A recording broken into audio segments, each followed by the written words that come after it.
अस्सलाम वालेकुम and welcome to नया दौर हेडलाइंस। मैं हसन इफ्तिखार लेकर आया हूं आपके लिए दिन भर की खास खबरें। सबसे पहली खबर यह है कि सुप्रीम कोर्ट के अंदर 90 दिन के अंदर इलेक्शन कराने की जो केस चल रहा था उसकी जो समाअत हुई, उसके अंदर बहुत सारी इंपॉर्टेंट बातें की गई। चीफ जस्टिस साहब की जानिब से एक इंपॉर्टेंट सवाल ये भी उठाया गया कि 90 दिन के अंदर इलेक्शन कराने का मकसद जो है वो तो ये है कि इंतखाबात साफ और शफाफ हों, और आइन भी ये कहता है। लेकिन 90 दिन के अंदर इलेक्शन का तो सुप्रीम कोर्ट ने खुद जो फैसला दिया था, खुद ही सुप्रीम कोर्ट ने उस फैसले की खिलाफ वर्जी कर दी। इंपॉर्टेंट बात है क्योंकि सुप्रीम कोर्ट का ये जो बेंच था जिसने पंजाब में 90 दिन के अंदर इलेक्शन कराने की बात की थी, हमारे जैसे लोग तब भी यही बात कर रहे थे कि सुप्रीम कोर्ट की जानिब से दी गई तारीख भी 90 दिन की कानूनी जो मुद्दत है या आइनी जो मुद्दत है उससे तजावुज़ कर रही है, तो ये सुप्रीम कोर्ट कैसे दे सकती है। अब हमें ये पता चला है कि वो जो ऑर्डर जारी हुआ था उस पर जजेस के दस्तखत भी मौजूद नहीं थे। ऑर्डर ऑफ द डे जिसे कहा जाता है, सुप्रीम कोर्ट से जब ऑर्डर जारी होता है तो उसके ऊपर तमाम जजेस जो हैं, जज साहिबान जो हैं, मोअज़्ज़ज़ जज साहिबान, वो अपने अपने दस्तखत करते हैं। लेकिन ये जो 90 दिन के इलेक्शन वाला ऑर्डर ऑफ द डे था, इसके ऊपर तमाम जजेस के दस्तखत मौजूद नहीं थे। चीफ जस्टिस साहब जो थे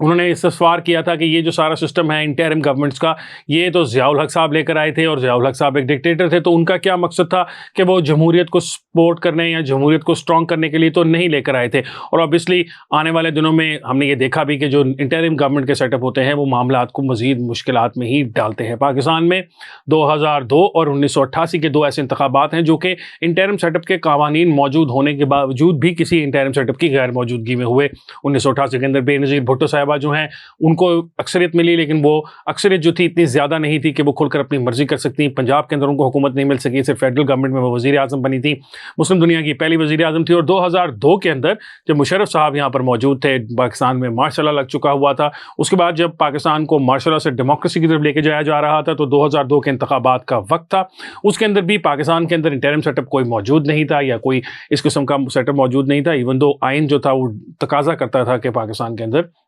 इंटरिम सेटअप मौजूद हो। चीफ जस्टिस साहब जो हैं उनका बड़ा क्लियर इस बारे में मौक़िफ़ पहले भी रहा है, अब भी है। उन्होंने ये कहा कि आइन और कानून की हमें ऑब्वियसली फॉलो करना है, लेकिन यहाँ पर यह सवाल भी पैदा होता है कि क्या इलेक्शन कमीशन ऑफ पाकिस्तान ही वाहिद इदारा है जिसके जिम्मेदारी है इलेक्शन कराने की, और अगर ऐसा है तो इंटरिम गवर्नमेंट जो हैं उनकी क्या जिम्मेदारी बनती है। ये केस अभी चल रहा है, इसके अंदर ऑब्वियसली आने वाले दिनों के अंदर मज़ीद दलाइल भी दिए जाएंगे, लेकिन अभी तक की जो सूरत हाल है उससे हमें अंदाज़ा ये हो सकता है कि जो लोग भी पिटिशनर बनकर अदालत में गए थे उनका ये ख्याल था कि सुप्रीम कोर्ट जो है जल्द अज जल्द इस केस को सुनेगी और जल्द अज जल्द इंतखाबात करवा देगी। उनको शायद नाउमीदी के सिवा कुछ ना मिले। अगस्त से तकरीबन ये केस जो है वो सुप्रीम कोर्ट में पड़ा था। अब चीफ जस्टिस साहब ने उसको टेकअप किया है। 3 रुकनी बेंच है, जस्टिस अमीनुद्दीन खान है चीफ जस्टिस के साथ, और जस्टिस अतर मिर्ज़ा साहब हैं। तीनों जजेस के बारे में बड़ा क्लियरली कहा जाता है और समझा जाता है कि वो डेमोक्रेसी को सपोर्ट करने वाले जजेस हैं, लेकिन वो शायद ऐसी कोई बात नहीं करना चाहते या कोई ऐसा ऑर्डर नहीं पास करना चाहते जिस तरह पहले के सुप्रीम कोर्ट के ऑर्डर्स थे, जिन पर खैर उस वक्त के जज साहिबान को भी यकीनन ये अंदाज़ा था कि इस पर अमल दरामद नहीं होगा। इसमें बहुत सारे कन्नी कतरा आ गए और उन्होंने उसके ऊपर सिग्नेचर्स नहीं किए ऑर्डर ऑफ द डे के ऊपर, और वो order of the day meal भी नहीं रहा, वो गायब भी हो चुका है। कि तो ये सारे जो मामलात हैं ये देखने वाले हैं आने वाले दिनों के अंदर सुप्रीम कोर्ट से और क्या फैसले आते हैं इसके बारे में भी। अगली जो खबर है हमारे पास वो है जो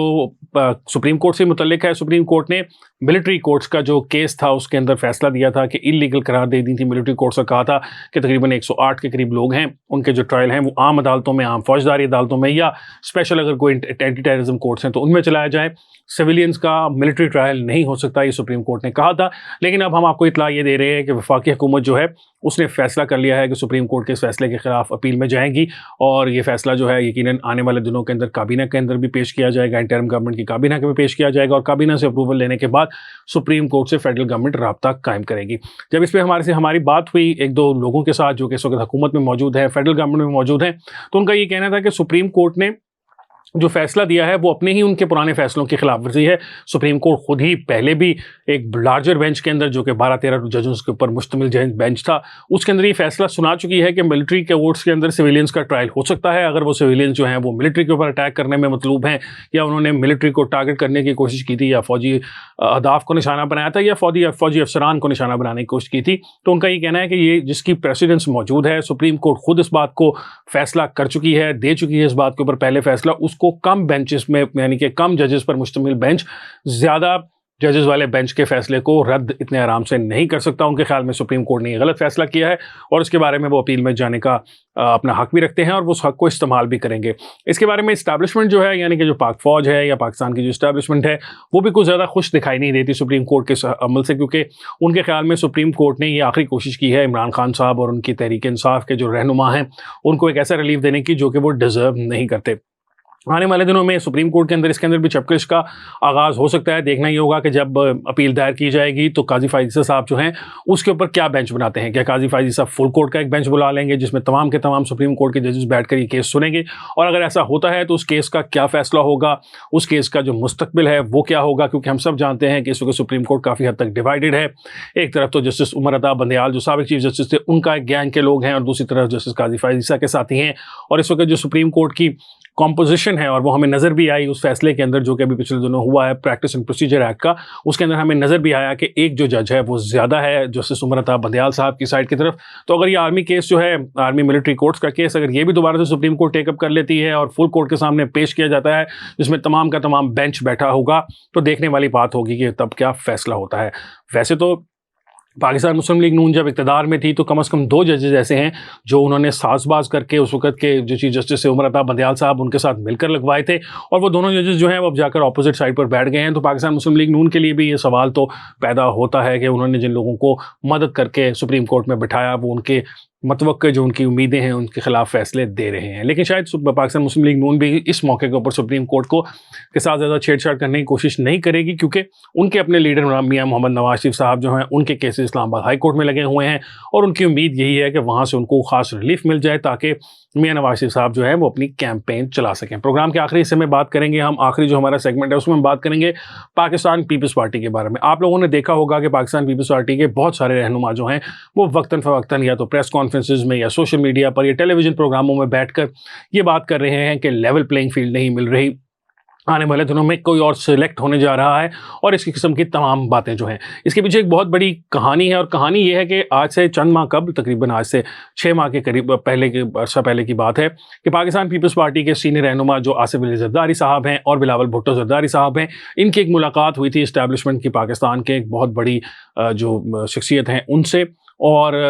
आसिफ अली जरदारी साहब और जो बिलावल भुट्टो जरदारी साहब हैं उनका ये ख्याल था कि उस मीटिंग के बाद जब वो वहाँ से बाहर निकलेंगे तो शायद आने वाले दिनों में उनके लिए इक़्तिदार के रास्ते खोल दिए जाएंगे। लेकिन उस मीटिंग में इस सब के बरक्स हुआ, और वहाँ पर जो कुछ बातें हुई, जो कुछ आसिफ अली जरदारी साहब को और बिलावल भुट्टो जरदारी साहब को बताया गया, उसके बाद ये दोनों काफ़ी नाखुश वहाँ से निकले, और उसके बाद से आप देखेंगे कि इन दोनों का रवैया जो है वो पाकिस्तान मुस्लिम लीग नून के बारे में या पीडीएम की दूसरी दीगर जमातों के बारे में काफ़ी मुख्तलिफ हो चुका है। हम अगर ये कहें कि ये अक्सर मुख्तलिफ हो चुका है तो गलत ना होगा। पाकिस्तान पीपल्स पार्टी भी उसी किस्म की बातें करती नज़र आ रही है जो पाकिस्तान तहरीक इंसाफ कर रही है, लेकिन उन दोनों जमातों के अंदर फ़र्क है। पाकिस्तान तहरीक इंसाफ को इस बात में कोई शक नहीं है कि इस वक्त वो ज़ेर अताब है, इस्टेब्लिशमेंट का निशाना बनी हुई है, इस्टेब्लिशमेंट उनको एक सबक सिखाने पर तुली हुई है, जिसकी वजह से उनके जो कैंडिडेट्स हैं और इस किस्म के लोग हैं, या वो जेलों में हैं, या उनके ऊपर पर्चे हैं, या वो खुलकर अपनी कैंपेन करने की पोजीशन में नहीं है, उनकी मेन लीडरशिप जो है वो भी जेल में है। लेकिन पाकिस्तान पीपल्स पार्टी के साथ ऐसा कुछ नहीं है। आसिफ अली जरदारी साहब आज से कुछ रोज़ कबल तक अभी तक भी दुबई में बैठे आराम से एंजॉय कर रहे हैं। बिलावल भुट्टो साहब जो हैं वो खुलकर पाकिस्तान भर में फिरते हैं। मसला सिर्फ यहाँ पर यह है कि पाकिस्तान के अंदर जो सियासत है वो तकरीबन पिछले 15 साल से इस कदर तब्दील हो गई है कि पाकिस्तान पीपल्स पार्टी का जो तमाम वोटर था, स्पेशली पंजाब की हद तक, वो पाकिस्तान पीपल्स पार्टी से मुतनफ़र होकर पाकिस्तान तहरीक इंसाफ में जा चुका है। और अब पाकिस्तान पीपल्स पार्टी की जो उम्मीद थी कि जो जनूबी पंजाब महाज के लोग थे या इस किस्म के लोग थे जो पाकिस्तान तहरीक इंसाफ में शामिल थे, जब वो पाकिस्तान तहरीक इंसाफ को इस्टेब्लिशमेंट के कहने पर या इस्टेब्लिशमेंट के प्रेशर में आकर छोड़ेंगे तो वो पाकिस्तान पीपल्स पार्टी का रुख करेंगे, लेकिन ऐसा नहीं हुआ, और उन्होंने इस्तेकाम पाकिस्तान पार्टी की तरफ जाने को तरजीह दी, जिसके बाद से पाकिस्तान पीपल्स पार्टी जो है वो लेफ्ट आउट फील कर रही है। और इसी तरह का हालात जो है वो बलूचिस्तान में भी देखने में है कि जहाँ पर पाकिस्तान पीपल्स पार्टी ने पूरी गेम सेट की थी, वहाँ पर भी बलोच जो सेपरेट बहुत सारे ऐसे रहनुमा थे जिनको पाकिस्तान पीपल्स पार्टी का ख्याल था कि वो अपने फोल्ड में ले लेंगे और उनको नेक्स्ट इलेक्शन जो है पाकिस्तान पीपल्स पार्टी के टिकट पर इलेक्शन लड़वाएंगे। लेकिन उनमें से भी ज़्यादातर जो हैं, बेशतर जो हैं, या तो वो बलूचिस्तान अवामी पार्टी में ही रहने को तरजीह दे गए, या फिर उन्होंने पाकिस्तान मुस्लिम लीग नून से रब्ता कर लिया। तो बलूचिस्तान से भी उनको कुछ नहीं मिल रहा। पंजाब से उनकी नज़रें थी कि 20 से 25 सीटें तकरीबन जो कौमी असम्बली की हैं वो इन इलेक्टेबल्स के बलबूते पर पाकिस्तान पीपल्स पार्टी हासिल कर लेगी, जिसके बाद उनका यह ख्याल था कि आने वाले सेटअप में वो लार्जेस्ट सिंगल पार्टी के तौर पर सामने आएंगे, क्योंकि उनका ये ख्याल है कि कोलिशन गवर्नमेंट ही बनेगी अगली, तो उसमें लार्जेस्ट जो सीटें होंगी वो पाकिस्तान पीपल्स पार्टी के पास होंगी। और जरदारी साहब की उम्मीद ये थी कि उनके बेटे जो हैं वो पाकिस्तान के नए वजीर आजम बनेंगे, लेकिन ये सारी बात बन नहीं सकी। इस्टेब्लिशमेंट की तरफ से उनको बता दिया गया कि उनके लिए कोई जगह खाली नहीं है। और तो और अब आखिरी मामला जो है इस्टेब्लिशमेंट की तरफ से फाइनल नेल आप जिसे कह सकते हैं वो ये है कि सिंध के अंदर भी पीपल्स पार्टी के खिलाफ जो है एक महाज बनाया जा रहा है, जिसमें हो सकता है कि आने वाले दिनों में पाकिस्तान मुस्लिम लीग नून भी शामिल हो जाए। और पीपल्स पार्टी अपने लिए मुश्किलात खुद खड़ी कर रही है, मसाइल अपने लिए जो अंबार लग रहा है उसके लिए खुद पीपल्स पार्टी भी जिम्मेदार है। अगर आप देखें तो पिछले कई महीनों से या कम से कम एक महीने से जो पीपल्स पार्टी के हमले हैं मुस्लिम लीग नून के ऊपर मुख्तलिफ सतह के ऊपर, उनके और स्पेशली जो उनके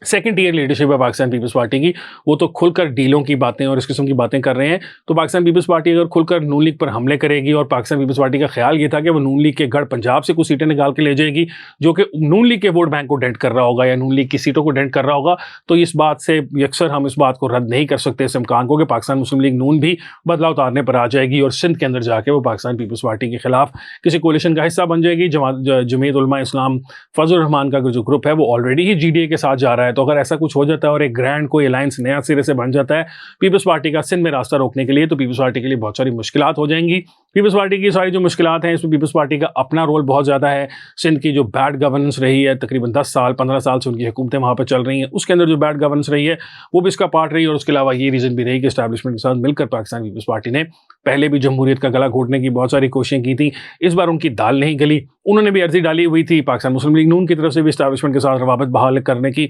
कोशिशें जारी थीं। मुस्लिम लीग नून की अर्जी जो है वो मंजूर हो गई और इस्टेब्लिशमेंट ने नवाज शरीफ के साथ काम करने को तरजीह दी। बिलावल भुट्टो जरदारी का तजर्बा करने पर इस्टेब्लिशमेंट आमादा नहीं हुई। हो सकता है इस्टेब्लिशमेंट को जो अभी पिछला तजर्बा था इमरान खान साहब का, उसी के चूंकि इतने सारा कुछ भुगतान भुगतना पड़ रहा है, तो उन्होंने ये सोचा हो कि अब नया तजर्बा करने से बेहतर है कि ऐसा शख्स जिसके बारे में हम जानते हैं कि ये डिलीवर कर सकता है, या इसकी कैपेसिटी के बारे में हम जानते हैं, या इसकी डिलीवरेंस की जो भी कैपेसिटी है उसके बारे में हम जानते हैं, तो उम्मीद है कि उसको ही इस्तेमाल किया जाए। तो इसकी वजह से पाकिस्तान पीपल्स पार्टी काफ़ी दर्द और दुख का इजहार कर रही है, लेकिन आने वाले दिनों में इस दर्द और दुख के इजहार से पाकिस्तान पीपल्स पार्टी को मिलने वाला कुछ नहीं है, मां सुबह इसके कि इसकी वजह से नून लीग शायद उनसे मजीद दूर हो जाए, जिसका उनको सिंध में नुकसान हो सकता है। आज के प्रोग्राम के लिए इतना ही। इंशाअल्लाह आपसे मुलाकात होगी कल एक और प्रोग्राम के साथ। मुझे हसन इफ्तिखार को दीजिए इजाजत। अल्लाह हाफिज।